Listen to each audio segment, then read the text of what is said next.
What's up, everybody? Welcome to another episode of Not About Wrestling. I'm your host, Chris Illuminati, and today my guest is comedian, wrestler, and adopted son of Ireland, the Dan Barry. Dan debuted back in 2003, back before the world tweeted or TikToked or even wore a mask anywhere. Dan has wrestled for a slew of different indie promotions, including the New York Wrestling Connection, Combat Zone Wrestling, Beyond Wrestling, and the House of Hardcore. He's also the good half of Team Tremendous.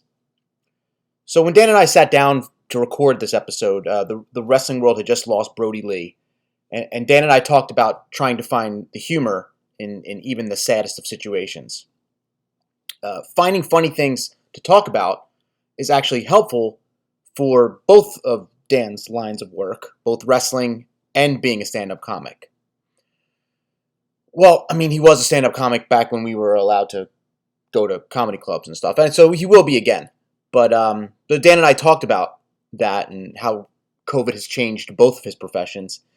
And then we talked about how his wrestling and comedy experience came in handy one afternoon when he just randomly bumped into an old friend of his, Mick Foley. And Mick was right in the middle of filming the pilot episode of his reality show, Holy Foley. And Dan just happened to walk into the room, and Mick said, "What about Dan? He can train my daughter." And the next thing Dan knew, he was on a TV show training Noelle Foley how to wrestle. So Dan and I talk about that experience, and we talk about a bunch of different stuff. Making jokes at funerals, flat earthers, the people who decide to put themselves over in the middle of tragedy, getting cast on the show, what the WWE did wrong with the show, how he tends to interject humor into his wrestling, and while he'll probably be the guy to confront someone about not wearing a mask out in public. So, ladies and gentlemen, without further ado, hailing from Merrick, New York, this is the Dan Barry.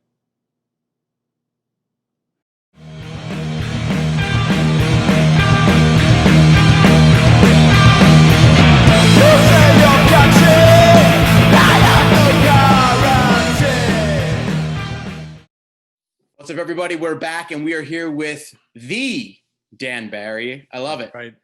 Yeah, and I know you're the because there's like 10 other Dan Barrys out there that. Well, so I think what had happened is somebody had already made Dan Barry on Twitter. Okay. So I was like, I got to think of something else. I was like, I'll be the Dan Barry. And then I just figured it would be easier to keep it across the platforms. Okay. And my uncle is a writer for the New York Times. And that is your uncle. Yeah. Oh. He starts getting like, he was trying to create a name, and he goes, Dan Barry, and he goes, I guess I'll call myself the Dan Barry. He's like, what the fuck? So it's funny because how long have you been on Twitter? Oh, I don't know, over a decade, maybe. I would say 2008, maybe. Yeah, me too. And back then, I mean, you could have been. I mean, Dan Barry is available. But like, if you try now, like you're screwed. If you're a 16-year-old Dan Barry coming out, forget it. Yeah, or you're trying to come up with any clever name. Yeah, that it's like anything. Like you're just like, oh, this will be a great Twitter handle, and it's like, nope. Yeah, and they give you the option. You'll put in like what you want, and they'll be like, how about the DB_74156? Yeah, and then a phone number. It's like, well, that's not really what I wanted to do. Yeah, that's perfect. Everyone will remember that. Very catchy. That's a good thing. Then you try and mimic it across platforms, so that way you create brand recognition. Yeah. And it's like, well, is it _0604 or 0640? It's like, whatever. I'm not going to follow them anyway. And the worst is when, so on Instagram, I'm not Chris Illuminati. I'm by my original handle when like my parenting blog thing. And I've tried to get mine, and it's been a person who hasn't updated in like 8 years. Yep. They have one picture of like a half empty beer. And you're just like, can't we just get rid of this? And I'm going to use it more than this person, Instagram. Yeah, hands down. And it's I think one of my, I feel like there's a lot of people that have that like, oh, like I'm going to get rid of my Instagram handle. It's something unique to me. Like, baby bumper or something, whatever. And they'll come back to it. They're like, oh, you know what? I'm going to start it back up again. They realize it's already gone. Mhm. It's like, wait a second, that was my handle for it. Nope, this is it now. You're in the wild, wild west of social media. People just take stuff. And they probably emailed you about it somewhere, but you have no idea. Yeah, it's on your garbage and your junk mail. And I like find myself I signed up for TikTok. I'm never gonna use it. I just don't want another the Dan Barry on TikTok. Like it's more of like a point of pride for me here now. There's only one the Dan Barry. And do you not want someone to be like a better dancer, or what is it? Yeah, I don't want somebody doing those like weird videos where they have those like sudden movements and then like they're pretending to be anime characters. That's I just don't want that on my name. I want to make sure if it's a the Dan Barry, it's gonna be the same boring posts that are on my Instagram and Twitter. And that's it. I'm not changing those. I like how you are a former professional wrestler and you're like, fuck that. I can't have people dancing. I can't have them. No, ruin the gimmick. You're not going to ruin the gimmick. Did you ever get to a point? So back when like Twitter first kind of blew up in like 2010 or any social media, did you ever find yourself like dropping it into promos to kind of get people to follow you? What do you mean like wrestling promos? Yeah, like cut a promo and be like, and follow me on Twitter at the Dan Barry. You know what's weird is that, so I try to like, one of the things I hate is when wrestlers go like full gimmick on a Twitter, where they're like, I'm gonna work an angle. Like only like MJF can do it now. Like nobody else in the world can do this. And as a result, like I always felt weird putting it like in any form of like, hey, follow me on Twitter. Like I never did it.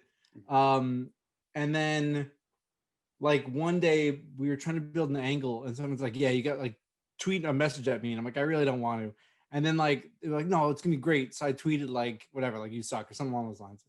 And everyone who knows me is like, dude, come on. Like you were so dead set on being like, nope, Twitter is actual Dan Barry and wrestling is fake Dan Barry. And now you've blended the two and no one believes that you're a real person anymore. So you have to blur the lines a little bit. Do you? Well, okay. See, so here's my thing about, so recently, like when The Undertaker retired and like suddenly he's doing all of these interviews. Those cameos. Yes, cameos and stuff like that. Everyone's like, oh, this is great because he's doing it. And I feel like the reason why is because he lived the gimmick and you can't do those interviews forever. Like, yeah. You know, like in 1994, he wasn't going to pretend to be a dead guy.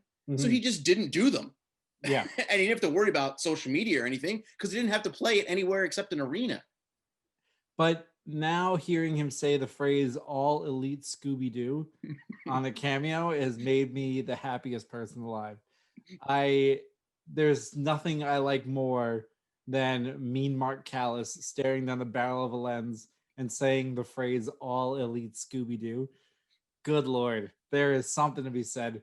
But that's what, like, I don't know, like, to me, I guess Undertaker going on cameo is super weird for people because it's like, wait a second, you're Taker, you know. For me, I hate the idea of being like normal Dan Barry who, like, you know, tweets his socialist propaganda, and then suddenly it's, you know, Dan Barry who is like, like, oh, you're gonna kick your ass, so and so. Like, it's just, there's something disingenuous about it that I can't get behind. I need the creative outlet just to be funny or weird. I don't want to be anywhere near like a pro wrestling side of things. I think too many people will be like tweeting like, oh man, can't wait to see Avengers, and then it's like fans are pussies, and it's like, well, come on, like, how are you supposed to develop a following by playing the character?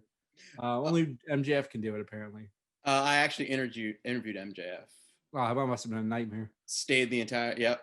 And I did one for High Spots, so I do interviews for High Spots Wrestling Network, and he tried it initially, and I refused. I'm like, nah, screw you. It was like, I was like an hour after he had been interviewed by like Steve Austin, so it's like he went from like Stone Cold to Dan Barry being like, you're a douchebag, and just like tearing him apart. I don't know if I guess I could say it on the podcast now because it's been a couple months. So we are like 10 minutes into the interview, and it was right around the time when he was feuding with Moxley and he had the neck brace on. Yeah. So we're like 20 minutes into it and he's talking about it and he goes, oh fuck, can we stop? I'm not wearing my neck brace. Because they'd filmed and he wouldn't have the neck brace on, but whenever this went up, he should have it on. And I'm like, Yeah. I was like, forget it, dude. I'll put it up after and we won't know the Yeah. difference. We'll hold off on posting. Yeah. But he was like so deep into it and then he just like stopped me. But he's like the exception to the rule. Yeah. In that he can kind of be that over the top villainous character and you like him for it. And if he ever is out of character, you're like, there's something weird about that. I need you to be in character 24/7. He's not Taker doing cameos weird, but he is like his own level of like quirky, weird MJF. The one thing I did appreciate, did you see his tweet after the Brodie Lee show? Yes. When he just said, fuck that kid. Yeah. So on brand. It was the, you know, in a night that like I just felt awful. It was the one thing that made me laugh. He just wrote, fuck that kid. Yes. I'm Irish, right? So that's levity and death is the only way I exist. If there's any like seriousness, you know, I tell the story a lot of my, so my grandmother passed away. And when she passed away, it was me, my mom, and then I have 3 brothers. And we were kind of lined up in age order. So my oldest brother, she's crying hysterically next to my grandmother's casket. They're about to wheel her into the church so we can say our goodbyes. They're crying, they hug. She comes to me, I'm crying, I hug. My brother Mike, crying, I hug. She goes to my brother Steven, who at this point had just watched everyone cry and he felt like he had to break the tension. He goes, ugh, suck it up. And it was so perfect at that moment that like all you can do is laugh. My grandfather didn't think it was that funny, but we did. And that's really all that matters. Do you ever find yourself like death is a tricky thing? Like you don't, I mean, so there's the thing. Like I deal with being sad by trying to like bring light into the room. Right. Brodie, I can't pretend. I'm not gonna sit here and say like Brodie Lee was like my good friend. He wasn't. I'm not a liar. I met him a couple of times. He was always a very nice guy. But all of my friends who knew him loved him.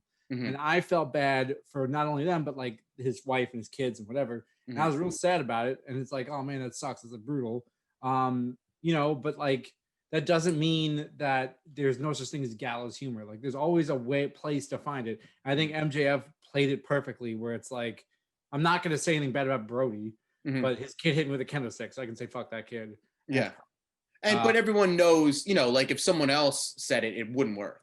Right. If any rando or any like, you know, minor league wrestler was like, yo, fuck that kid. He shouldn't. Like it's stupid. But like with MJF, it's like, yeah, like yes, Brodie, but like fuck that kid. Like it's so perfect the way it's that mentality. It's so great. I think one of the things that hit me hardest about the Brodie thing, and I had never met him, and I talked to a couple of people that did know him. So when the thing flashes up and you say it, first your mind goes like, holy, like you just can't understand it. And then I looked at the years and he's 2 years younger than me. And then I'm just like, oh. It's brutal because, and I don't know, like, I mean, I hate to say this because I know what happened now, but like we're trained that when a wrestler dies under 45, something happened. And you almost go like, not Brodie. Like that's all I was like.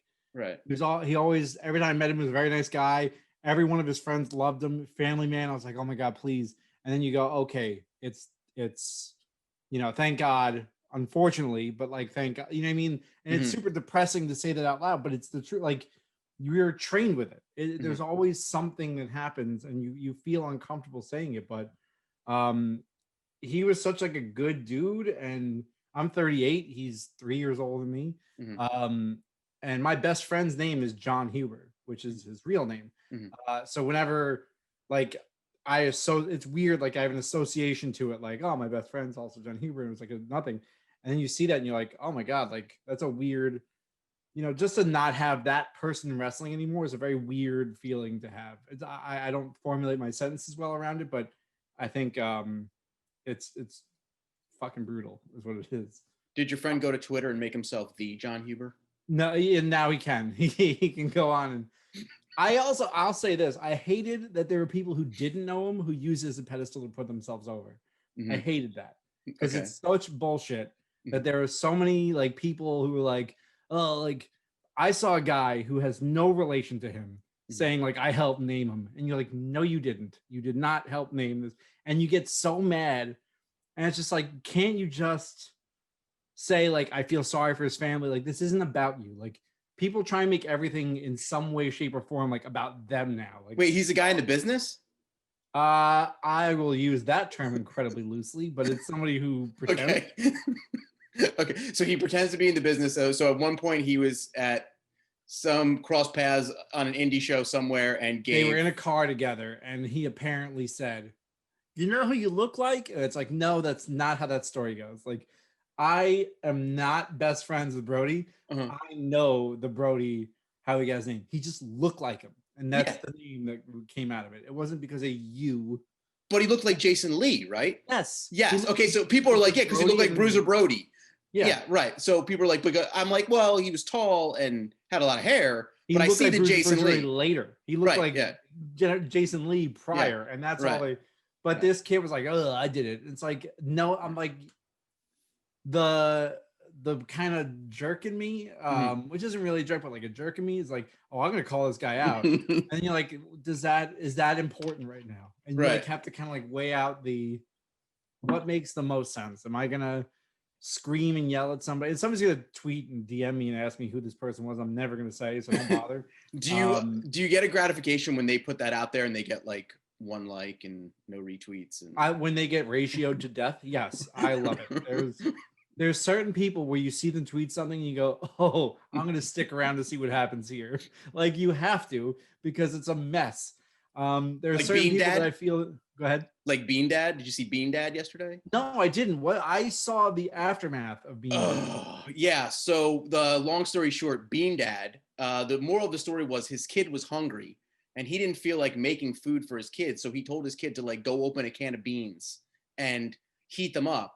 And like the kid didn't know how, so basically like walked them through how to without doing anything, like walked them through how to open beans, heat up beans and stuff like that. And it was like this 20 tweet kind of like, epilogue. This is like the end. Like one of the last ones was like, this was a teaching moment for them. Except so many people got pissed off about it that they went digging into this guy's Twitter account from like 14 years ago, and he's super racist and homophobic and like pretty awful. Of course he is. Yeah, like ridiculously awful. And then the guy deletes his account. Yeah. So all day yesterday, Bean Dad was all over Twitter. The guy that tells his kid to pull himself up by his bootstraps turns out to be a scumbag. Oh, who'd have thought that would happen? Go heat up beans. Beans of all things.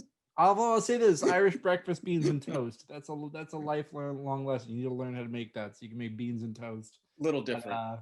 So do you remember? You don't have to name any names, but do you remember like seeing a tweet from somebody where you just went, "This is just gonna go horribly wrong"? There was somebody who, people who know the story will know the story, but there was somebody who tweeted about how the Earth is flat, and it's somebody I know, and I instinctively was like, oh, come on. And like, that's how I started. And it became like a lengthy tweet where I found myself like, saying like how this is why it isn't, and so on and so forth. And it turned into a whole thing. Like people in wrestling are messaging me like, yeah, like that guy sucks. And it's like, I don't hate this guy. I just disagree with him. And I'm going to point it out. And I'm going to do it in the Dan Barry fashion where I'm trying to be funny at the same time as explaining, because I don't really like just being like, yeah, you suck, you're an idiot. Like, I like to try and bring levity to everything. And people are like, yeah, like fuck that guy. It's like, no, like he's a normal dude. He's confused. And if you've ever watched a documentary on people who are flat earthers, like they actually are very inquisitive people. You just have to like guide them in the right direction, and hopefully they realize that the error of their ways. You're probably a flat earther, and I just ruined this for you, and now you hate me, but it's fine. No, I've seen pictures. Okay, I've been on a plane. I get it. Been on a plane, yeah. I've seen a globe. I own a globe. Did you find that happened a lot, like especially during election time? Like a lot of people that. So, I am.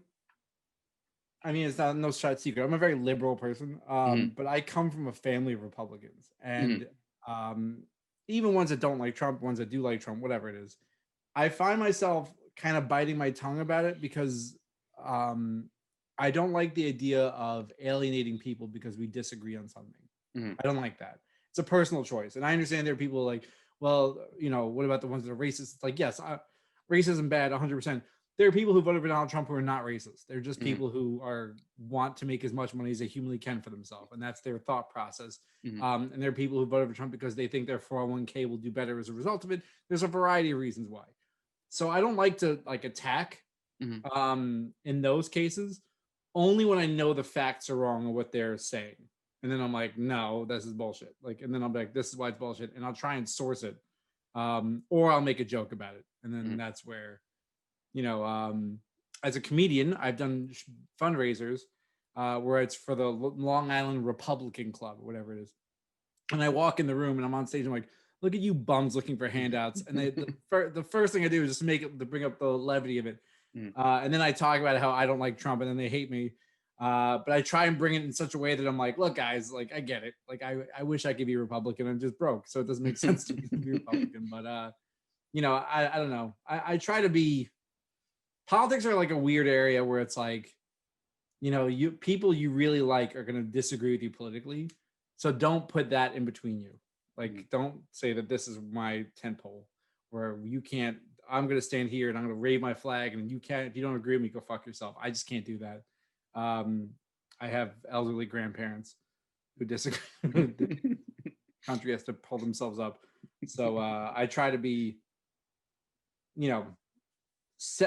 without the racist part of it. The minute you go into the racist tangent, it's okay, well, you're a piece of shit. But other than that, Did you, the past, let's say year, because COVID's been about a year, March. Miserable. Right. So the past year with COVID and everything going on, did you find yourself going, as a wrestler, I am so glad I'm not out there. But then as a comedian, are you like, shit, I wish I was out there because there's so much to talk about?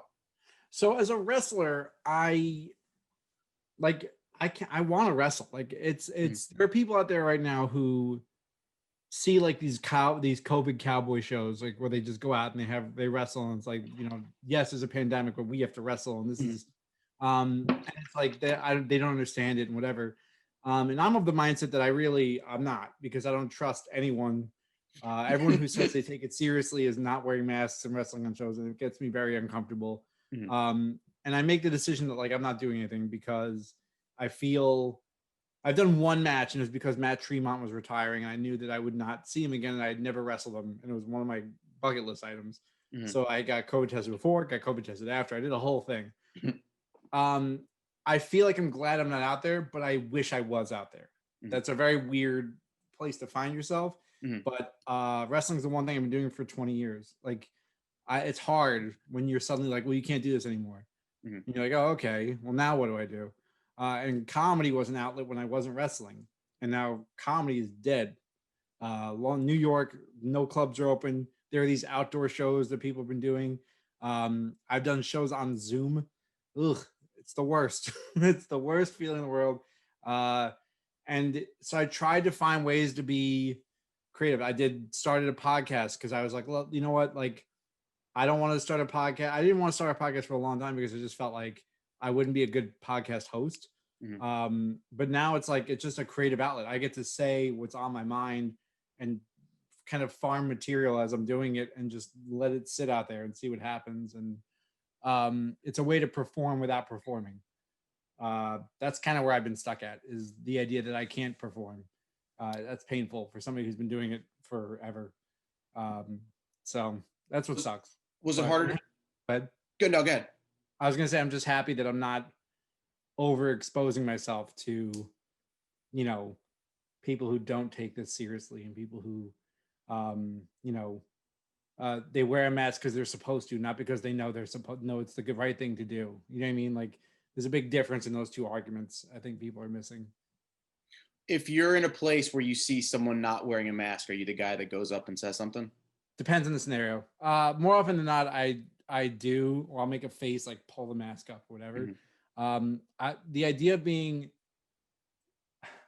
it really is for me, it's more there are people who forget it in the car. I'm not going to fucking chew you out because you forgot in the car, or you're an elderly person who just didn't remember to do it. Like, I'm not going to chew you out, but like, if you have a mask, I'm going to pull your mask up. If you're an asshole about a mask, or if someone says you have to wear a mask and you don't, I'll completely scream at you, because at that point, I don't care. You're being a dick. But if I don't want to make a scene. It's very weird. I'm not like I've tried to be a much calmer. A 25-year-old Dan Barry probably would have gotten in a lot of fights in the past since March. 38-year-old Dan, 37-year-old Dan Barry is much more of a I got shit to do tomorrow. I'm not getting arrested at 7-Eleven because this guy wanted a Slurpee with no mask. I tend to gauge it on, does this person want me to approach them and tell them to put a mask on? Because you can tell who those people are. They're the people that are walking around and they're like, okay, they want someone to say something to them. They'd be the one I go after. Really? Well, I don't like bullies. I have a real big problem with bullies, where I was bullied my whole life. There's no, at this point. See, I'm not looking at them as a bully. I'm looking at them as they need to express their opinion to someone today. Right. I look at it as a pigeon on a chessboard. Right. They're just sitting around knocking the pieces over, shitting and everything, and then they think they won. Okay, maybe it's a little different. Yeah, I think when you're going in there, you're making a point. Like, I'm not gonna, like, if you're wearing a MAGA hat and you walk into a store, I get that you're a Trump supporter. It doesn't mean you want to fight me. If you walk in and you're refusing to wear a mask and you're doing that fucking chest up, like, I dare you to say something, like, believe me, I'm gonna say something at that point, because now I know you're being a prick, and I have no reason not to. It's like, oh, what are you gonna do? Fight me? Like, I don't know. I'm a wrestler. I'll at least get you on the ground. If I can't get you on the ground, then I'm fucked. But if I can get you on the ground, we're gonna have a good go. It's like, listen, pal, you really want to go in the yogurt section right now? Yeah, I will literally tackle you into donuts. I don't give a shit. I have nothing to do. But, a lot of times it's just like, for me around here, it's like mostly like an elderly person who undoubtedly forgot it in their car because they've never had to do this before. And, or somebody's like, I'm only gonna be in for a second. And you're like, yeah, you're a fucking idiot, but I'm not gonna scream at you because I get, like, it's terrible. And yes, there are people who are gonna disagree with me on this, that you probably should scream at them. But that's not I'm gonna pick my hill to die on. It's gonna be against the guy that like wants to scream at me, because I'll take that all day. What was I was gonna ask you before? What was harder to break into, wrestling or comedy? Wrestling, hands down. Really? Because I had wrestling. Breaking into wrestling helped me break into comedy. Okay. So breaking into wrestling, when I started, I was one of those kids that thought they knew what they were doing, and that's the most detrimental thing I could have done for myself. I knew what was happening, and my second match in, I broke my orbital bone because I got punched in the face because somebody didn't like me. You know what I mean? Like, there are things in wrestling that you start to learn, and then as wrestling goes on, you realize as you're in the locker room, like, what you like and what you don't like. And by the time I started comedy, I've been wrestling for 10 years. So I had a pretty good grasp on like what I liked in a locker room, when I didn't. So I walked into comedy. It was like, okay, don't be the loud guy in the room. Don't try to be the funny guy in the room. Don't try to be the person everyone remembers. Just say hello, shake hands, do your job, and get the fuck off stage, and don't go over your time. Like, that's how I looked at it. And as a result, the club liked me because I was the guy who was like, hey, thank you for having me. I really appreciate it. And then I didn't try and like make yucks in the green room. Like, I just sat and hung out. And then it helped that a bunch of guys are wrestling fans, and they were like, oh, you're a wrestler? And it became like, all right, cool. Like, I can kind of leverage my relationship with Mick Foley as a way to get the people to like me. I'm really glad you brought that up. Well, first, let's talk. Mick has COVID. Yeah, that's brutal. Which he got at a virtual signing, which might be the worst luck in the world. like, oh, we're gonna do a virtual signing. It's completely safe, except for us giving it to you. Except for these two dudes right here. It's like, you sign this. Pass it along.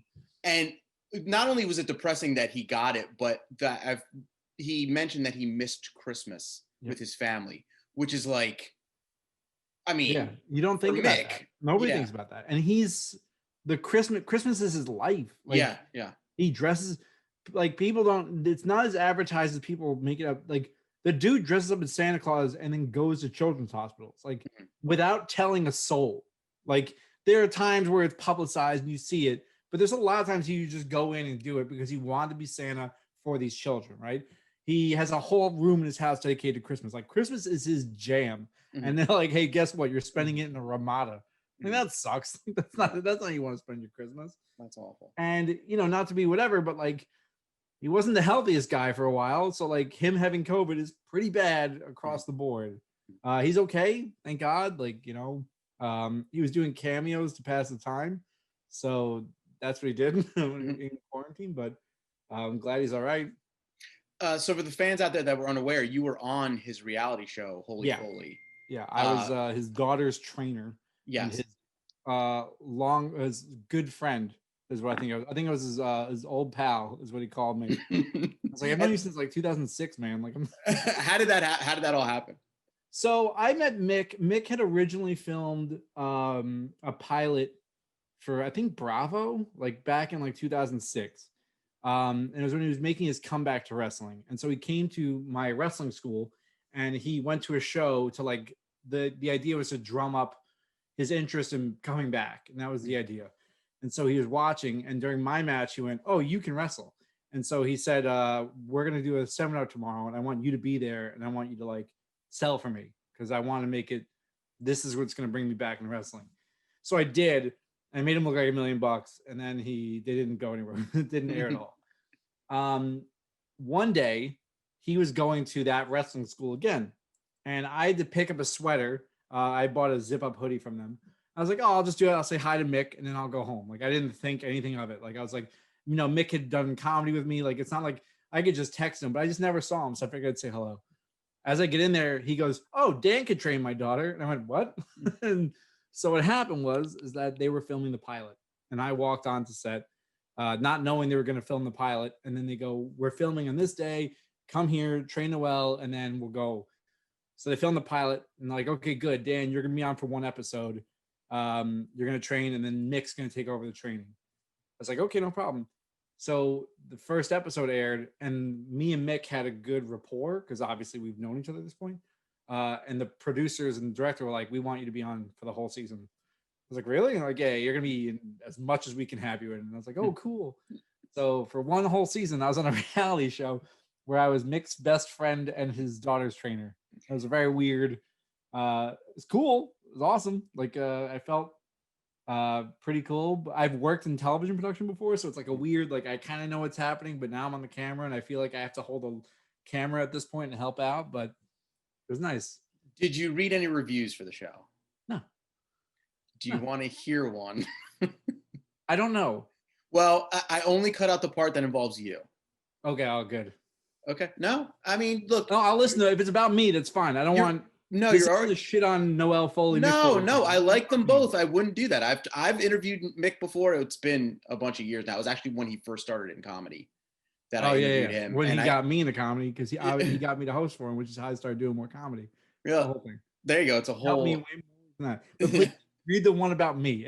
Even if it's negative, positive, I don't care. As long as it's only about me. No, I mean, I'm not gonna fucking sandbag anybody here. No, please. I'm okay with it. You have. All right. I wanted, before we go, I had a guy, I wrestled in Chicago. There's one dude who fucking hated me. All right. Hated me. And when they announced me for a show, his exact tweet was, "Dan Barry, fart noise, complete shit." And I was like, I want that to be a t-shirt so goddamn bad, because it is so good. It's such a great. And didn't you make one? He hated me so much, I felt like I probably should leave it alone. But that's a great. That's a great. I mean, there'd be no better comeuppance than you making money off of a him? Shitload of money. Imagine I bought my house. Yeah, like a number one selling T-shirt on Pro Wrestling Tees.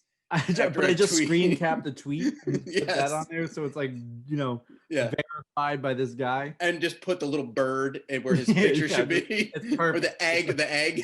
Yeah, I put 0 retweets so he knows that no one ever saw it but me. All right, so let me read this because it's really not as bad. Okay, so it says, interestingly and tellingly, her trainer Dan Barry is the only one who seems to respect Noelle as a grown-up, as he lets her decide whether to tell Mick about the training and also refuses to stop training her despite Mick's orders to do so. As far as Mick is concerned, she's still a little girl and capable of deciding for herself what to do with her life or her body. I mean, look at me. You're fine. Should that go right on your resume? That is on my resume. That's how I got. That's how I got as far in life as I have. How far up is that show on the resume? It was my comedy credit for a very long time. I mean, it was on for a year. Yeah. It was the way they did that. So, little inside baseball. That was supposed to go on USA Network, I think. Mm-hmm. And then WB was like, no, we want it on our network because then we'll have people pay to start watching our programming, and they kept it in house. Mm-hmm. If they had put it on USA Network, there'd be a season 4 of Holy Foley. I know that nobody believes that, but every reality show on USA Network gets 4 seasons. You'd be like, what it is. There's the Grizzlies. The Grizzlies, which is garbage. now there's the Black Grizzlies. Have you seen them? Oh no, I have not. It's a pastor. I swear to God, it's just like another family who's black, who it's like almost the same dynamic as the Grizzlies, but they're not. It's like after them, it's called like I don't even know, like Living with the Pastor or something like that. Yeah, it's something it's some other, but it's the same formula. Yeah. Yeah, they're gonna be on like the panels and everything else. If Holy Foley had stuck around, there would be 4 seasons. Does that mean that I would have been on all 4 seasons? Absolutely not. I think I would have been on 1, maybe a couple episodes in season 2, and then never seen again. That's the absolute truth. But I think that for what it was, me being not as much a reality show fan as anybody else, there was an interesting subplot to it of, like Mick being weird and Mick doing Mick things. And then, his daughter growing up and him having to come to terms with the fact that his daughters are grown up. And, it ignores the other 3 kids because, they're all doing their own thing. But it's really weird. It's a real weird, because I've produced reality television. And when you see it, this was done a little bit different than any of the ones I had seen, or I'd worked on, I should say. And I think that if they had been allowed to play out, first off, Noelle wouldn't have gotten signed because that was already in the cards. She wasn't getting signed. So it's like, well, what does Noelle do next? So that could have been continue to wrestle or more than likely move into modeling, which is what ended up happening in real life. So it could have been fun. I would have been on a couple more episodes and that'd have been it. It would have, I would have had my run as far as it goes. But I think the way that WWE like put out 6 episodes and then like 9 months later put out 6 more episodes was like, you're shooting yourself in the foot. Like this is, you lost any interest you had in the initial launch. And then you didn't follow it up with the other episodes immediately because all 12 were finished before the first episode aired. Mm-hmm. So it's like you shot yourself in the foot. Put it on a network and then use that to pull people into the WWE network. That's how I thought about it. You know what amazes me about the WWE network? Because I haven't, and I do watch it often. Like literally you could rip off Netflix. Netflix is right there. Just do exactly what they do for your layout. Like it's so hard to find things on the network. I'm just like, I don't understand. Like if I want to go watch something from the AWA, there's a AWA section, but half the stuff isn't in there. And then I got to go find it somewhere else. It's like, it should just be miserable. Like Netflix. I mean, it's so simple. Well, I think the problem is Netflix has billions of dollars as a result of their subscriptions, whereas WWE does not. WWE still has billions of dollars. I mean, they have billions of dollars, but most of it's not going to the network. I would think they would do more, like they want to do more original programming. So they're running wrestling shows. I would argue you don't have to do that. I would argue you would do like 30-minute documentaries on wrestlers. And any 30-minute documentary on any wrestler in the past, 100 years will be interesting enough to watch. That's all I'm going to say about that. Like do a George Hackenschmidt documentary and you'll have 30 minutes of stuff that you can be like, this is interesting for 30 minutes for people who want to catch up on pro wrestling. And I think that their entire, we got to do original creative content. Like, do you? Like, I don't necessarily agree with that. Like nobody wants to see Camp WWE. Nobody wanted to see it. And I'm not trying, I'm a wrestling fan. Like, I'm not just saying this as like this bitter, 20-year wrestler. Like I'm a wrestling fan. I love pro wrestling. I watch every form of pro wrestling and I hated that show. And it's just like, just do something where you look at your audience and go, the story I'll tell is with Mick. When Mick started doing comedy, Mick wrote jokes and he wrote jokes. He didn't tell wrestling stories. He wrote jokes. And Judah Friedlander went up to Mick Foley and said, hey man, no one's paying to see you tell dick jokes. They want to hear you talk about wrestling. And Mick went, that's probably correct. And in WWE's case, nobody wants them to do dick jokes. They want to watch wrestling. So give them wrestling. Here's an idea that I don't know if you know Tom Green. He used to book wrestling shows Yeah. Not that Tom Green. Not that Tom Green, right. Yeah. So him and I came up with this idea because we were talking about the network and we were complaining about it because he does the WCW deep cuts, but he has to go find stuff on YouTube. Here's our idea. The network is what, $10.99? Yeah. $10.99 gets $9.99. I think with tax it's like 10 something. Oh yeah. So it's like $10 to get what you have now. Great. But you have this entire library full of stuff, like all the old WCW stuff. You got the Paul Bosch stuff. You got all that stuff. They won't put it up. Put it up. I'll pay extra $3. Make tiers. You want all this stuff? $3 more to get to the other. Make it a tier system so that wrestling fans could get deep into the archives that they don't. But I think part of the problem is that they go through and meticulously like edit things out. Yeah. They'll I was just watching the other day the episode of Thunder when Goldberg puts his hand through the glass and like just kills himself. It's black and white now, so that you can't see the blood. Well, that's the other thing is it's. I think that they're treating their audience like we have to make this PG. It's like no, you can just put a warning in front. Yeah, you know what I mean. Like if you have like kids WWE, but like you said, it's impossible to find things on there. Do you think they're gonna go in and fine tune and create like OnlyFans tiers of pro wrestling? You know what I mean? Yeah. Like pay-per-views only, $6 a month. Like that's Yeah. Well, before we solve all the network's problems, this way I can go all day. Yeah, let's move on to other stuff. So I did want to do a couple quick fire questions with you. Sure. And some of them are going to be really weird. Well, first of all, let's talk about the podcast. So let's talk about Team Tremendous. Let's talk about the podcast. Let's talk about all that. So you launched the podcast. Yes. So go ahead. My first question was Team Tremendous always going to be the name for your tag team? So Team Tremendous was actually a group of guys in NYWC originally. It wasn't like a faction in wrestling. It was like the gang of guys who go out drinking, go to whatever, go out and eat, whatever. Okay. And my original tag partner was a guy named Ken Scampy. And he and I were like, we're just going to put this as a tag team and we're going to wrestle as a tag team. And then Team Tremendous was originally like just he and I, and we had a run in a couple of companies that, NYWC and like NWA, cyberspace and whatever. And then for a while we wrestled and Bill had gotten signed and Bill like hung out with me and Scampy all the time, but it wasn't like a Team Tremendous thing. It was just like a, alcohol and eggs at 6 a.m. at a diner. And so Bill gets signed. Me and Scampy keep wrestling. Bill gets released. I call Bill. I'm like, hey man, when you come back, like just hang out with me. Like we'll wrestle. Like we'll keep you wrestling because I feel like you're down about it. Whatever. Scampy quit wrestling. I said to Bill, like, let's just team. And he goes, all right, but we're not gonna do any of the shit you and Scampy did. I was like, we didn't do anything.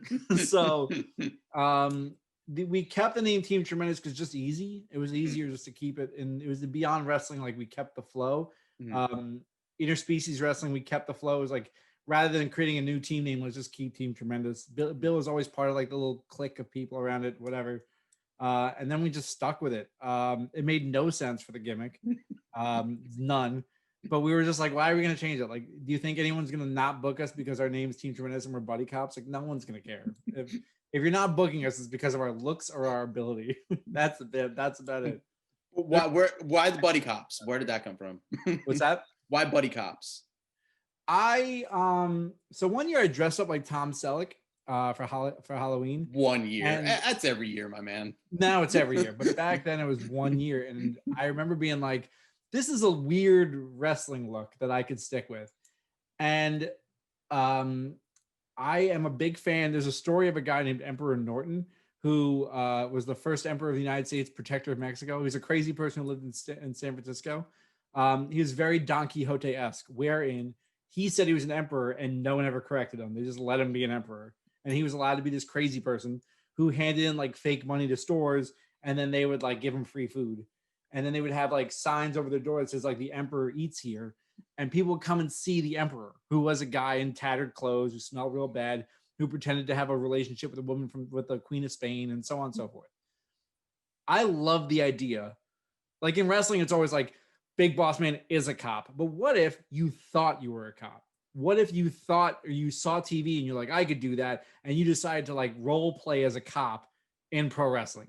So I tried to create like a Don Quixote-esque idea, and I pitched it to Bill. I'm like, let's just think we're cops. We'll both dress like people we've seen on TV, and we'll pull finger guns instead of real guns. It'll be a whole thing, whatever.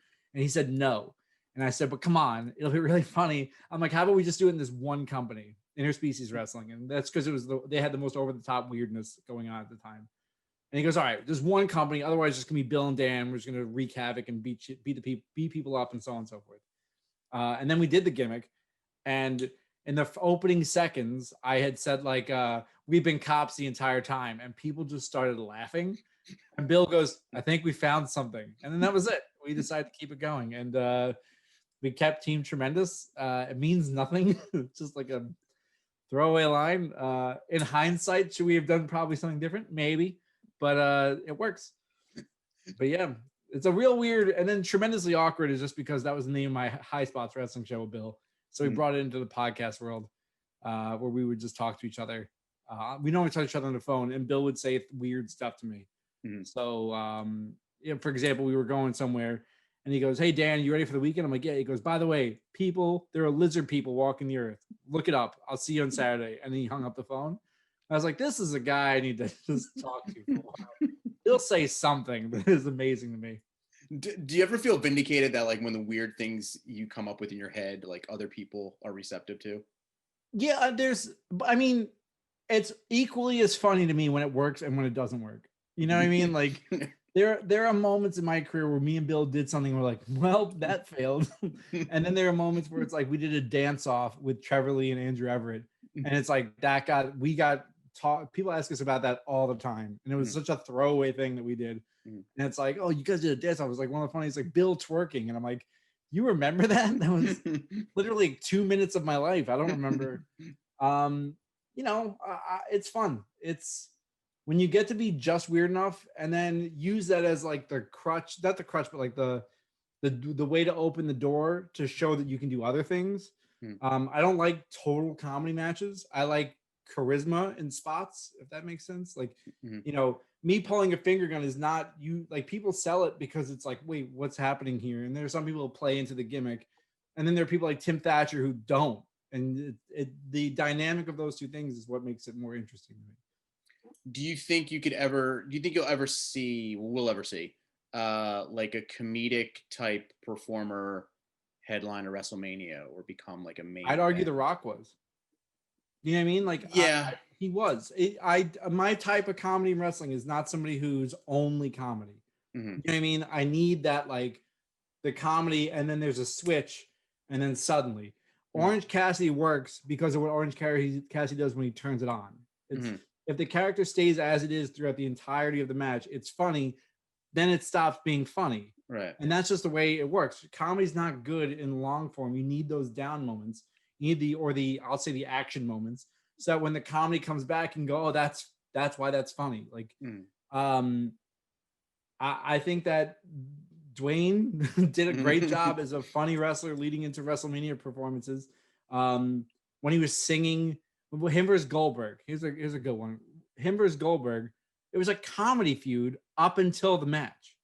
It was. He was singing songs and being an idiot and saying stuff.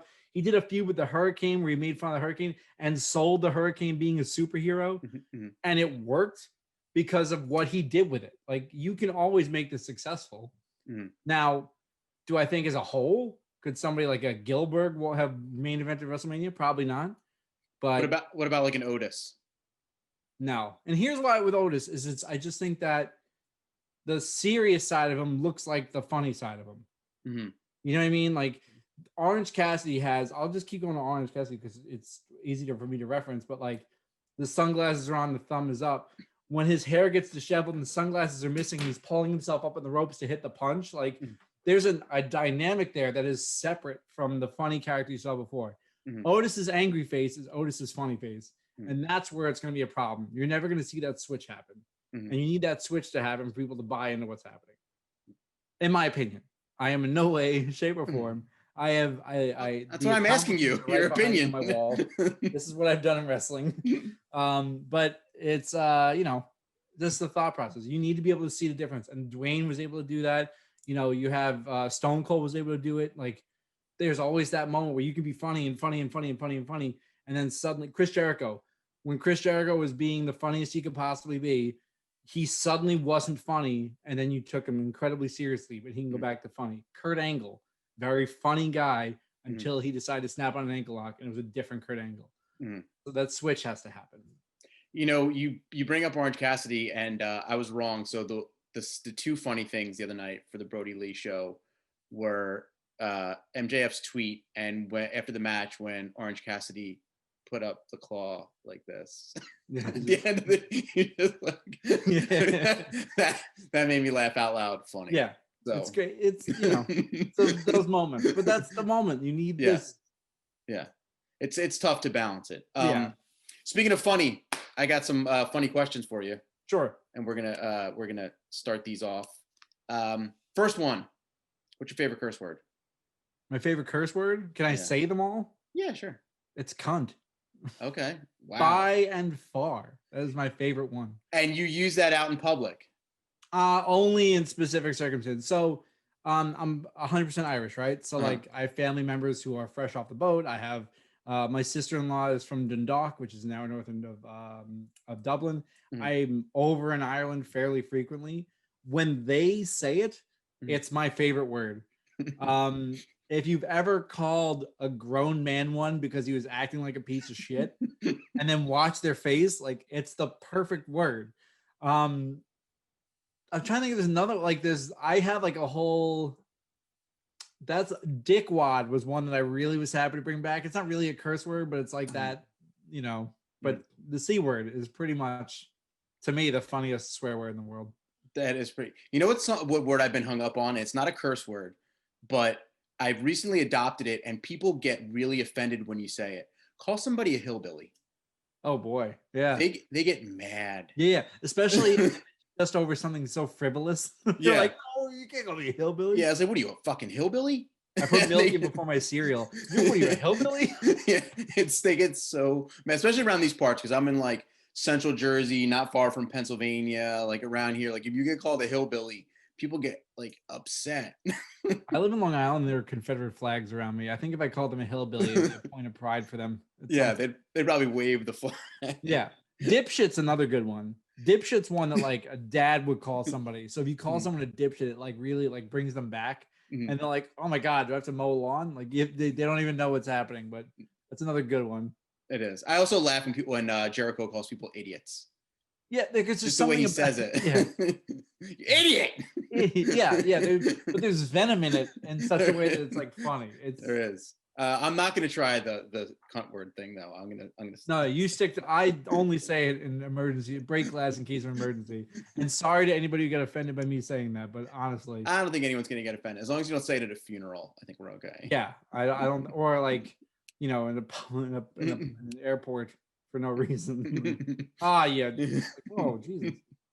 Okay. F, marry, kill. Hot sauce, sriracha, and ranch. Oh, I'm killing ranch. Okay. I hate ranch. Okay. I fucks with sriracha and I like hot sauce. So I'm gonna say I'll marry hot sauce because I'll have hot sauce the rest of my life.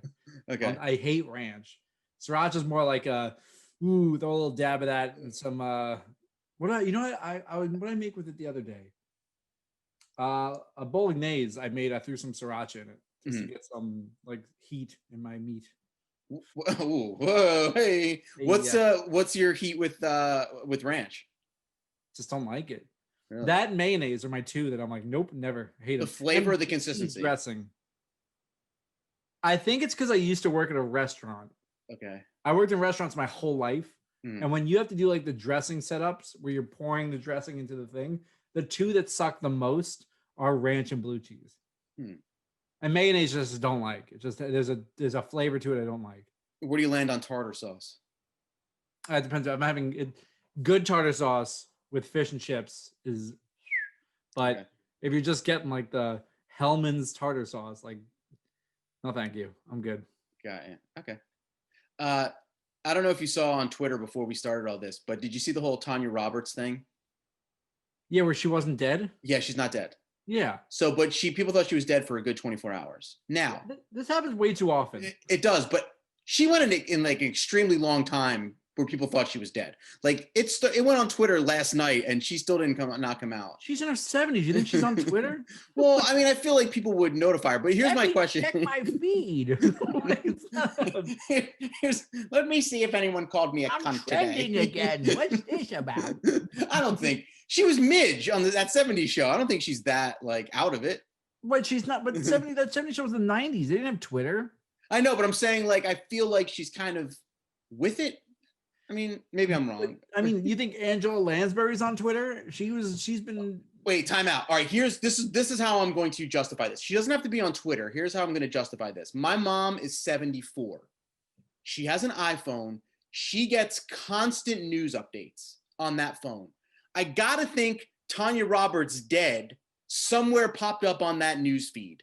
So I'm gonna think. When you skip through the news feed though. It pops up like my mom gets the updates, like the alerts. How many notifications does your mom have when she swipes down on that phone? Not as many notifications. You know what? She has a ton of like open screens. Yeah, like, yeah. You're like, there's 400 pages here. Yeah. My mom is the same way, but if you swiped in her notifications, there's like 100. Okay. And you're like, how do you not like? I clear them immediately. The anal retentive side of me is like, no. I've seen it. It's out. I don't want to see that little pop up anymore. How long does the notification number last on your phone? If when I see it, the minute I see it, it's gone. No matter the app? I'll read what it is, and then if it's something I keep, I'll mark it as keep. If it's not, I'll just get rid of it. Yeah, I can't do with notifications. I can't have any. I got rid of the number icon on my Gmail because I didn't want to see it because it would put me in a panic attack. That's who I am. I'm gonna do you one better. My Gmail usually goes down to inbox 0. I did that. I just did that yesterday because I had so many things I had to go through because I generally I use my Gmail, like I have 3 Gmail accounts. This is gonna sound crazy. There's comedy, there's wrestling, and there's like Dan Barry, the person stuff, where it's like refinancing my home emails go to like this one. And the refinancing my home email was like filled up with just like, hey, you have the following 700 things to do. So I did that yesterday. The bookings email, surprisingly empty. And then the Dan Barry comedy one, also surprisingly empty. So it's just the personal real life Dan Barry has way too many. And then my work email, because I have a regular life also, that one I have to read every email. I can't like leave things unread. And it's like, well, what do you do if you have to go back to something? Like that's what the flag is for. You set a flag on it. You start like, I'm like, this is what the function of this Outlook is. And people get really mad at me now. Like, damn, you take this way too seriously. It's like, yeah, well, I'm organized. You have an insane email system. I'm nuts. And but then my problem is someone be like, hey, do you have the email from like 7 months ago? I'm like, I definitely don't. I'm like, you're not gonna look? I'm like, no, I've deleted it. Like I know I have. I'm not gonna bother even looking. I'm not gonna fish through shit. Like, why didn't you save it? It was inconsequential at the time. I'd be like, why didn't you save it? Like, why is it on me? Sent it. Like, isn't it in your sent folder? Yeah, it's in your sent. Yeah. Well, the reason before we got on all that, the Tanya Roberts thing. So she's really not dead, but people have been saying nice things about her on Twitter for like 24 hours. If that happens to you, do you go read all the things on Twitter? No, yeah. You out of your mind? You think I got into wrestling and comedy because I have high self-esteem? I need to know what people are thinking about when they say that. Like when you said there's a Holy Foley review, I'm like, I haven't read it. Like that was the first thing that went through my head. like 100%. Like I almost want to say I'm dead before I die so I can kind of read those and like go dying, like go to hell because I'm not, I know what I've done. To go to hell and just be like, okay, well at least Doug Flutie liked me. Like, you know what I mean? Like there's got to be something that goes on. What if there's only one tweet and it just says Dan Barry dead, fart noise? Yeah, fart noise. He was shit. I will be like, I'll be like, perfect. Just like then you can really die. Yeah, that'd be great. So the last question I have for you, which actually changes now that I know that you're related to one of them. F, marry, kill. Dan Barry, the New York Times columnist, Dan Barry, the cartoonist, or Dave Barry? Well, there's also Dan Barry, the musician, who's very popular in Virginia, by the way. I don't know him. He didn't come up on the. You came up fourth. I did. Yeah. Well, so my uncle and I, we were for a little while back and forth on who was number one when you look this up, and it was like a point of pride when I was up. So I would like write him a DM, be like number one, and he'd be like, "Oh, for crying out loud!" So, I'm not gonna fuck him. That's not. It was a. This was a funnier question when I found out you weren't related. yeah. Now, man, I gotta kill my uncle, guys. Like, I'm sorry. Like, you know, you're that big of a Dave Barry fan? People like him. No, not people. You. No, Dave Barry. No, but here's the thing. Like, you know, I gotta be honest. Nah. Half the country would be happy if my uncle wasn't here anymore because he's a big liberal. So that's like half the people who write. If I ever would have vanity searched my name, most of them would be like, Dan Barry's a piece of shit, and be talking about my uncle, and then the rest would be about how I'm a piece of shit. I'll marry my uncle because I don't want my cousin to be sad. Okay. I will kill Dave Barry, the humorist. Okay. And I'll fuck Dan Barry, the cartoonist, because he's done some great work. Indiana Jones, he did a couple. There's a lot.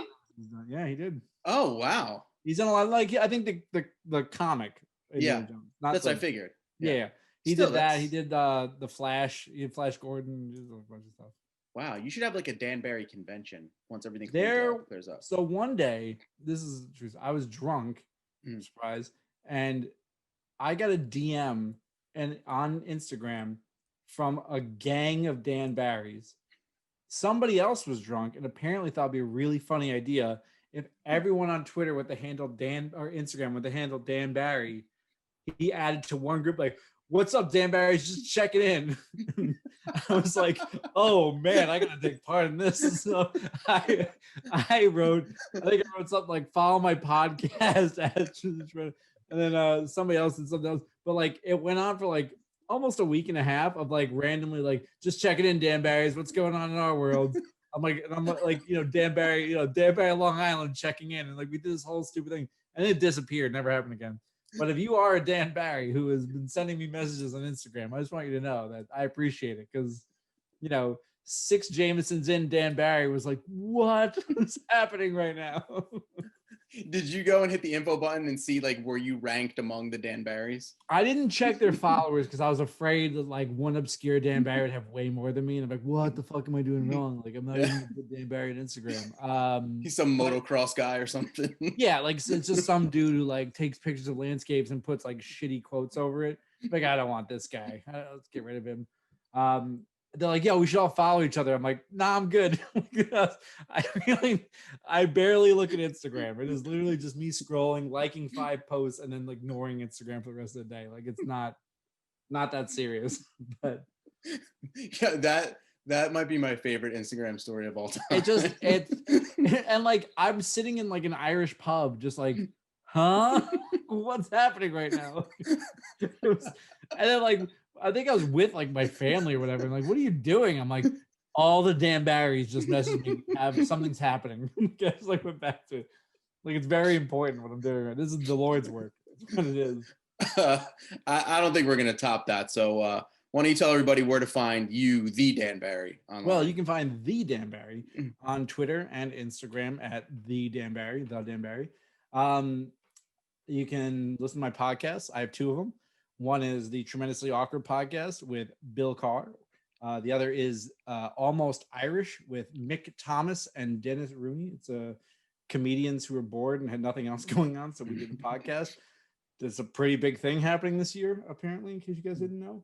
But that's it. And you can go to my Pro Wrestling Tees tour, prowrestlingtees.com/Team Tremendous, and you can buy some shirts. You can buy a shirt of a picture of my dog, and all the proceeds of that shirt go towards paying for that dog's pneumonia stay in the hospital. Oh man. All right. Oh, he's all right. He's good now. All right. Well, I'm going to go buy a shirt anyway. All right. No worries. Appreciate it. Thanks, Dan. Hey, thanks for doing this.